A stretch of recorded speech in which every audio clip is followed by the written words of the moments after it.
Hey there, how's it going? What is up, everybody? Irish Orangutan is back to pass along what you need to know to get better at Madden and grow your Mutt team. Enjoy the show.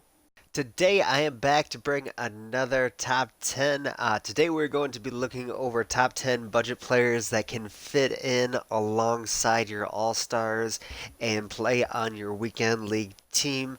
This weekend I've been able to play quite a bit more head-to-head, and this year quite a bit more head-to-head than I have in the past. So very excited to bring some players that will actually be able to help out your team, and you will be able to depend on and not pay, maybe break the bank and go out and get your Lawrence Taylor and Reggie Whites all the way powered up, add your abilities to them, and have these players alongside them to really help out. So, getting things kicked off, first we have a wide receiver that can help out pretty much in every regard, being 6'3", 85 speed, having the ability to have a little bit of spectacular catch and just catch in general. So if he's running by himself, he'll catch the ball, but also has the ability to go up over top of people. So definitely the attributes that you really would want in someone that you want to go down the field with. And if you're able to scheme him into space, he'll be able to outrun, as you can see, Michael Thomas and some of the other, or at least keep up with some of the other upper echelon wide receivers that are in the game and get past some of those cornerbacks. The next man we have up at number 9 is Corey Grant. Not someone you would necessarily want as your number one back, but if you are spreading teams out and need someone to come spell your Marcus Allen or McCaffrey, he is a perfect player to potentially take advantage of some defenses. If you have someone that is able to bubble wrap and potentially get someone to catch a little bit over his abilities, this is someone that you can get in space and absolutely run past defenders with. Again, would not run him every down and potentially put it on conservative when you are running with him, but he does have the ability to get past players, and that is just something that some other players do not have. If you have Jim Brown, he could match his ability to play alongside him very well with a little bit of thunder and lightning there also. At number 8, we have Dante Jackson. At cornerback, it is not really a place that you would want to necessarily skimp at, but if you do want to at one or two positions or just need a cornerback to come rushing off of the edge, this is the perfect player for that. Being at 86 speed, having the agility to keep up with those players in and out of routes, does have the ability to play a little bit of man coverage as well. And this player, along with all the other players that we're going to be looking at, you can get at around 5,000 coins or under. So really not breaking the bank. That's just a solo or selling off a player that might not be quite as valuable and really not really above training either. So really some really good buys in here, and Jackson can be a great fit for your nickel or dime cornerback, especially if you want to blitz one of them. Coming in at number 7, we have Matt Breida. He is someone that I have played with and I kind of started out my team with this year. He can be a very valuable asset to your team. He does have the ability to take a few more carries than a Grant could and be a little bit more dependable. Doesn't have quite the speed, being 2 less, but he is someone that you can depend on a little bit more and potentially in third down situations as well. Really just a good second running back if you do need one, and if you don't run the ball a lot, potentially your number one running back as well. Coming in at number 6, we have Trayvon Edmonds.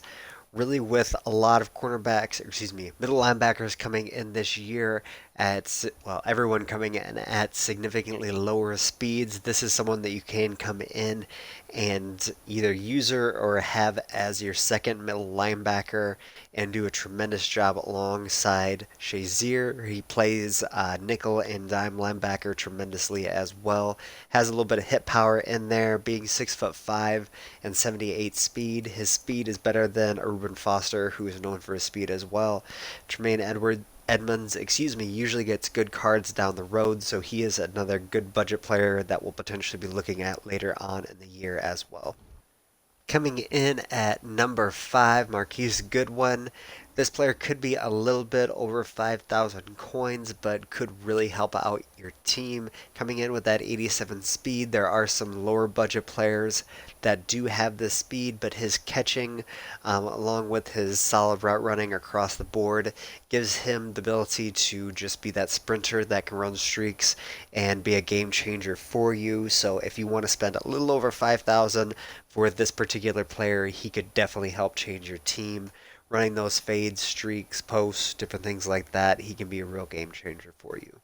Coming in at number 4, we have the new Jerome Baker card.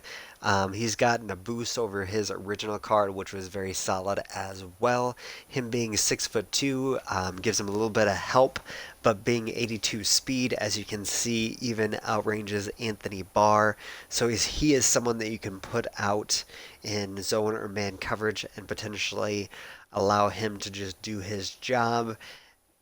Maybe not the best for that in every situation, but if you need him as a sub linebacker or if you are going to be using him, he can be top notch for you. If you did not get a Shazier and just need one more nickel or dime linebacker, he could be a very valuable asset, as not very many are really out in the game, and the ones that are out are very expensive. Coming in at number 3, another linebacker, which is a little bit of a pattern that you will notice here. These players can come in and play just about as well as the upper echelon players, especially if you are going up against a lot of pass-heavy schemes. This year it is difficult to stop the runs, so you will see quite a bit of them. But players like Devin White, who we have here, can definitely do that for you. He is a tremendous user in at the middle position. It would have been nice to have him as a rookie premier. Do have Devin Bush, so excited to see what he can do as well, but definitely would take Devin White over him, especially at the beginning of the year. That 83 speed just kind of sets him apart, and again, middle linebackers just really do not have that speed this year. And the last linebacker on our list, coming in at number 2, we have Montez Sweat. Now that Lawrence Taylor has came out, his price has dropped significantly. But Sweat coming in at 6'6", 82 speed, 84 acceleration, just is someone that can make a difference on your defense starting out. Put him in QB spies, just make it far more difficult to throw over the middle, and potentially user him as well. He can be someone that you can sub in different packages, or just get him in free rushing at the quarterback situations, and he can be a tremendous asset for you. If you're seeing a lot of Bakers and Russell Wilsons and Kyler Murrays as they will become more prevalent, this type of a player can help shut them down even more, as it'll be difficult to get over the top. And coming in at number 1, we have Trey Burton. He has been a valuable asset on my team. Do have him a little bit lower here on the list, but I think I did just pick up Delaney Walker, who is significantly more expensive, but as you can see, their stats are fairly comparable. Can't really run his routes nearly as crisply, but having a little bit of height, having the speed, and having a comparable run block can really help you out. If you are a run-heavy person, he really can be a valuable asset to you, being a second or third run blocker for you. He can be a number 1 run blocker, and if you don't throw to your tight end all that much, he can be a tremendous fit for your team and potentially your number 1 as well because of his run blocking. And also, something that really stands out for him is his ability to put moves on players a lot better than some of the other upper echelon tight ends.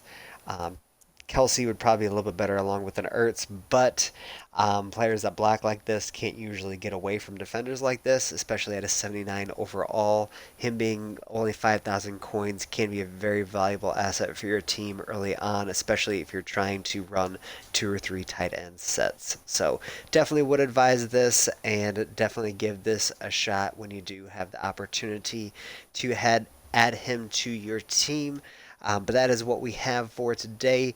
Definitely let me and everyone else know down below what players have been helping you out head to head and potentially solo battles and solos as well with those budget players. And if there have been certain players that cost a little bit more that have been playing above their level, definitely let us all know as well. I wish you all the best and take care. Thank you for checking into the Irish Orangutan channel. Keep coming back for more Madden knowledge. There will be consistent videos up every week, so make sure to subscribe and hit the bell button to see them all. Come by Twitch to engage and hit me up on Twitter at Irish Orangutan. Take care and much love, everybody.